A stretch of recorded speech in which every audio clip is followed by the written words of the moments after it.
Assalamualaikum warahmatullahi wabarakatuh.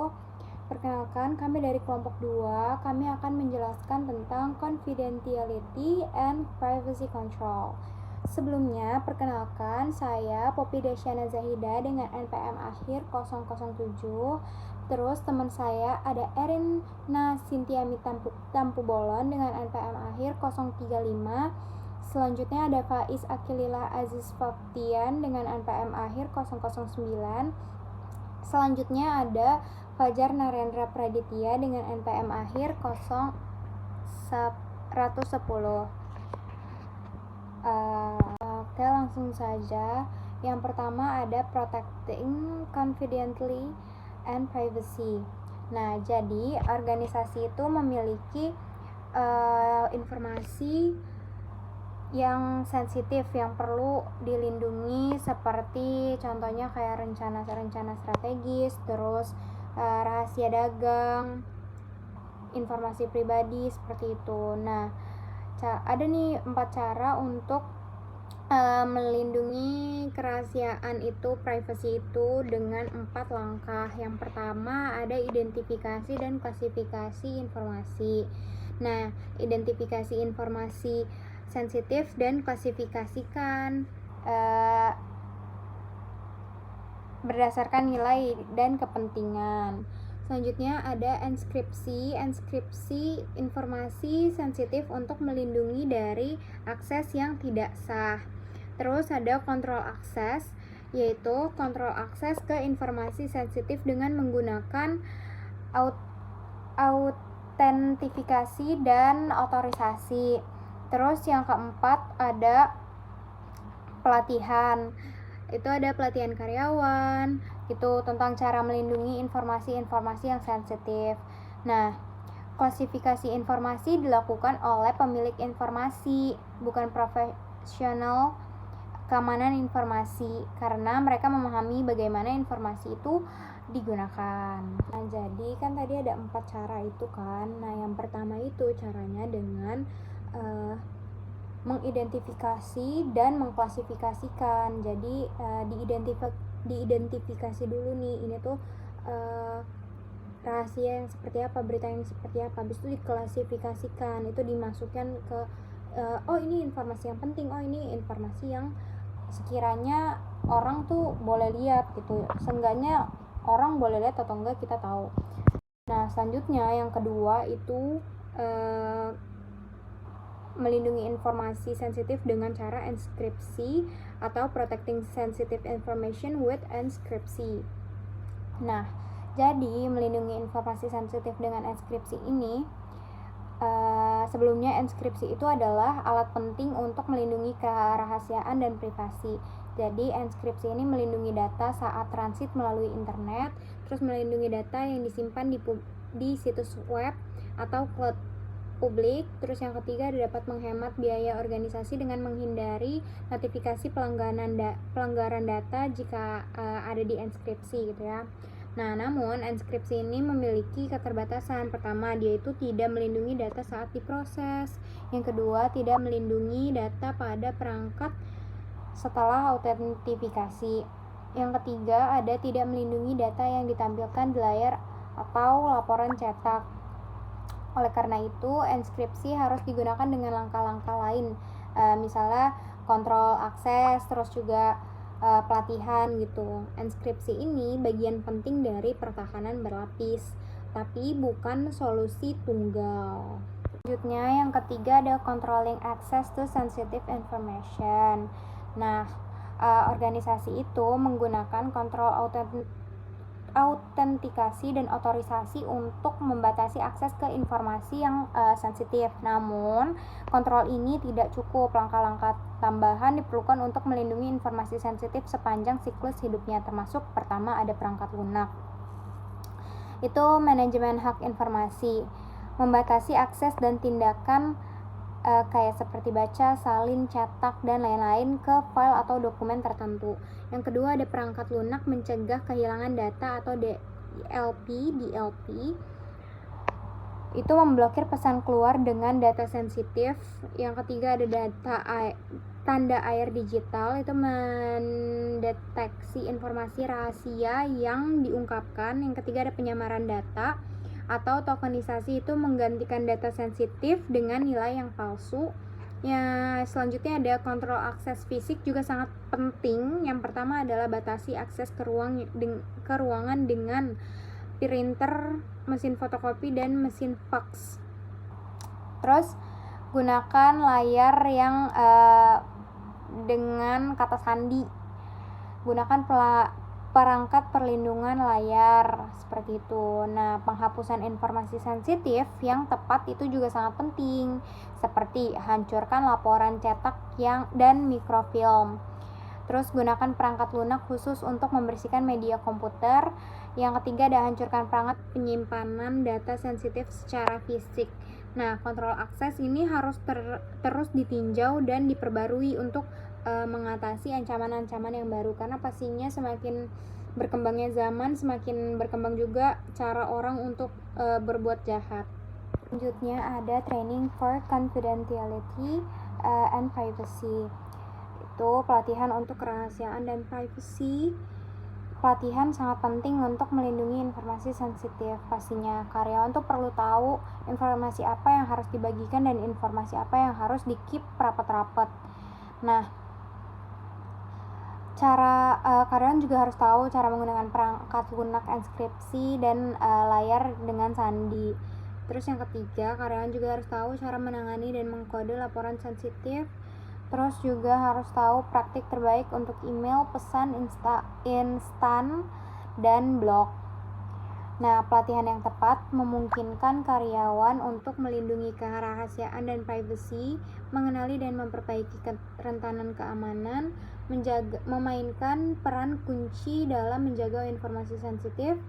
Topik pelatihan harus juga mencakup klasifikasi dan penanganan data. Terus juga ada yang kedua ada enkripsi dan kontrol akses. Yang ketiga ada praktik komunikasi yang aman. Oke, di sini saya akan menjelaskan tentang privacy regulation atau regulasi privasi. Nah, banyak negara membuat aturan untuk melindungi data-data pribadi yang ada pada negara tersebut. Contohnya seperti CCPA, HIPAA, HITEC, dan Gramm-Leach-Bliley Act. Nah, salah satu yang paling ketat adalah GDPR di Eropa. Yakni di situ terdapat denda yang besar hingga kurang lebih 4% pendapatan global, lalu wajib lapor kebocoran data dalam 72 jam lalu itu memberikan hak kepada individu, dan antara lain akses data, perbaikan data, penghapusan data, dan menarik persetujuan penggunaan data. Lalu selanjutnya Generally Accepted Privacy Principle atau yang disingkat dengan GAPP. Yakni adalah sebuah framework dari ICPA dan CICA untuk membantu organisasi melindungi data pribadi. Terdapat 10 prinsip GAPP, yakni yang pertama manajemen, yaitu dalam artian harus ada kebijakan dan tanggung jawab jelas terkait privasi. Selanjutnya ada notice, yakni organisasi wajib memberitahu data apa yang dikumpulkan dan tujuannya data tersebut dikumpulkan. Lalu selanjutnya choice and consent, yakni harus ada persetujuan pengguna. Ini dibagi menjadi dua jenis. Yang pertama opt-in, yakni harus setuju dulu, itu dari Eropa. Lalu yang kedua opt-out, yakni otomatis setuju kecuali menolak, itu kebijakan dari AS. Selanjutnya collection. Collection itu hanya mengumpulkan data yang benar-benar diperlukan. Yang kelima, use, retention, and disposal, yakni mengumpulkan data yang kegunaannya sesuai tujuan, simpan sepenuhnya, lalu hapus dengan aman. Selanjutnya yang keenam ada akses, yakni individu bisa melihat dan memperbaiki datanya. Selanjutnya disclosure to third parties, yakni data hanya boleh dibagikan sesuai kebijakan dan ke pihak yang aman. Selanjutnya security, data harus ada perlindungan dari akses tidak sah, seperti kontrol dan pelatihan. Selanjutnya quality, yakni data harus akurat dan terjaga integritasnya. Dan yang ke-10 terakhir, monitoring and enforcement, yakni harus ada pengawasan dan penanganan pelanggaran. Selanjutnya ada identity theft atau pencurian identitas, yakni penyalahgunaan data pribadi seseorang tanpa izin untuk keuntungan pelaku, biasanya untuk penipuan finansial, tetapi bisa juga di bidang lain. Theft dibagi menjadi beberapa jenis.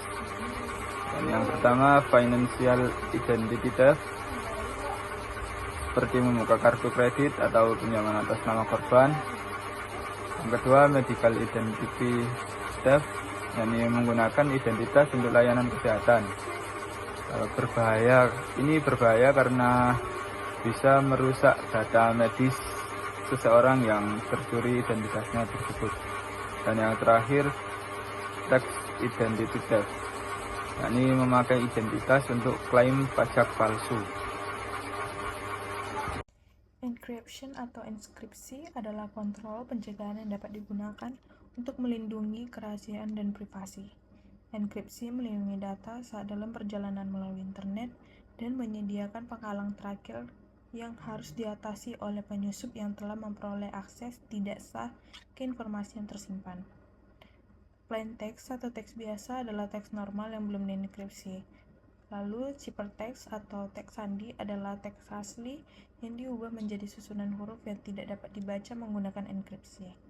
Kemudian ada description atau deskripsi, merupakan mengubah teks sandi kembali menjadi teks asli. Lalu ada faktor-faktor yang mempengaruhi kekuatan enkripsi. Yang pertama adalah panjang tombol. Kunci yang lebih panjang memberikan enkripsi yang lebih kuat dengan mengurangi jumlah blok yang berulang dalam teks sandi. Hal ini mempersulit untuk menemukan pola dalam teks sandi yang mencerminkan pola dalam teks asli. Yang kedua ada algoritma enkripsi. Algoritma yang sulit, yang kuat, jika bukan tidak mungkin, untuk dipecah dengan menggunakan teknik atau tebakan paksa. Lalu yang ketiga ada kebijakan untuk mengelola kunci kriptografi. Tidak peduli seberapa panjang kuncinya atau seberapa kuat algoritma enkripsinya, jika kunci tersebut dicuri, enkripsi dapat dengan mudah dibobol. Oleh karena itu, kunci kriptografi harus disimpan dengan aman dan dilindungi dengan kontrol akses yang kuat. Di sini sistem enkripsi yang pertama adalah sistem enkripsi simetris. Sistem enkripsi yang menggunakan kunci yang sama baik untuk mengenkripsi maupun untuk mendekripsi. Yang kedua ada sistem enkripsi asimetris. Ini merupakan sistem enkripsi yang menggunakan dua kunci, satu publik atau yang lainnya privat. Ini merupakan salah satu kunci yang dapat mengenkripsi, tetapi hanya kunci yang cocok lainnya yang dapat mendekripsi. Lalu yang ketiga ada kunci publik. Itu adalah salah satu kunci yang digunakan dalam sistem enkripsi asimetris. Kunci ini tersebar luas dan tersedia untuk semua orang. Yang keempat ada kunci privat. Ini merupakan salah satu kunci yang digunakan dalam sistem enkripsi asimetris. Kunci ini dirahasiakan dan hanya diketahui oleh pemilik pasangan kunci publik dan privat tersebut. Lalu ada jaringan privat virtual atau VPN. Jaringan pribadi virtual atau VPN menggunakan enkripsi dan autentikasi untuk mentransfer informasi secara aman melalui internet, sehingga menciptakan jaringan pribadi virtual. Warahmatullahi wabarakatuh. Saya Faisal Gililasi Softian dengan NPM 2501 Di sini saya akan membahas tentang hashing dan tentang beberapa materi seperti digital signatures, certificates, public key infrastructure, dan blockchain. Apa itu? What is hashing? Hashing is the process of converting data into a fixed length strings of characters using mathematical function. Jadi maksudnya itu hashing itu proses di mana kita mengkonvert suatu data atau merubah suatu data seperti teks atau password menjadi suatu fixed length dari rantai-rantaian karakter yang menggunakan fungsi matematika. Ide simpelnya seperti input, terus kita hash function, dan akhirnya itu fixed output hash. Jadi kunci karakteristik dari hashing yaitu fixed length, output, one way, function, deterministic, dan terakhir yaitu sensitive to changes. Maksud dari fixed length output itu, no matter the input size, the hash length is always the same. Kalian mau menginput data sebanyak apapun, pasti fixed outputnya ya segitu-segitu aja, tidak akan berubah. Kedua yaitu one way function. Apa itu one way function? One way function is you cannot reverse the hash back to the original data. Misalnya kan Anda sudah mendapat fixed outputnya, itu sudah tidak bisa kembali lagi ke wujud data sebelum jadi hash. Jadi sudah one way, dia tidak bisa dikembalikan ke data awal setelah dia melalui proses hashing. Ketiga yaitu deterministic. Maksud dari deterministic itu seperti input sama dengan hasil hash pun akan sama terus. Jadi same input equals same hash every single time. Jadi gimana pun kalau misalkan datanya sama ya hashnya pun akan sama, kecuali misalkan inputnya mengalami suatu perubahan, itu baru akan ada perubahan dalam hashnya. Terakhir itu sensitive to changes. Jadi small input change akan menghasilkan completely different hash. Jadi input sedikit apapun jika diubah itu akan mempengaruhi hashnya secara total. Nah, di sini kita ada beberapa contoh uses of hashing. Seperti pertama, digital signatures, digital certificates, public key infrastructure, dan terakhir yaitu blockchain. Oke, kita mulai dengan digital signatures. What is digital signatures? Digital signatures is a cryptographic method used to verify. Jadi identitas sender dan terus integritas message itu, digital signature itu menggunakan memverifikasi. Ini ibaratnya kayak tanda tangan digital gitu, bahwa ini memang otentik dari si A atau si B. Selanjutnya itu digital certificates. Digital certificates is an electronic document used to prove the identity of a person, website, or an organization. Jadi pikir aja seperti ID card. Misalkan kita mau masuk di workplace kita, pasti kita ada ID card-nya untuk memverifikasi bahwa kita memang di dalam tempat kerja ini, bahwa kita memang penduduk asli. Jadi biasanya ini meliputi seperti nama pemilik, terus public key, issuer, terus expiration date, dan terakhir itu seperti digital signature dari issuernya. Jadi misalkan kita mengunjungi website, kan pasti kadang-kadang ada kayak, kalau misalkan websitenya secure itu di HTTP belakang itu pasti harus ada S-nya. Kalau misalkan mereka sudah secure, kalau misalnya tidak secure biasanya cuma HTTP. Selanjutnya yaitu public key infrastructure. Jadi itu sistem yang memanage digital certificates, public and private keys, certificate authorities. Jadi secara simpel sih ini framework yang membuat digital trust itu memungkinkan kalau misalkan kita mau sign up, bahkan kayak login Google pun itu public infrastructure itu it's what makes it possible for the consumers to trust in a digital way that their data is gonna be fine. And lastly is blockchain. Apa itu blockchain? Blockchain is a decentralized digital ledger that stores data in blocks linked together securely. Jadi contoh awalnya itu seperti Bitcoin oleh Satoshi Nakamoto. Jadi seperti kita meng-send cryptocurrency, transaction pasti akan terdata.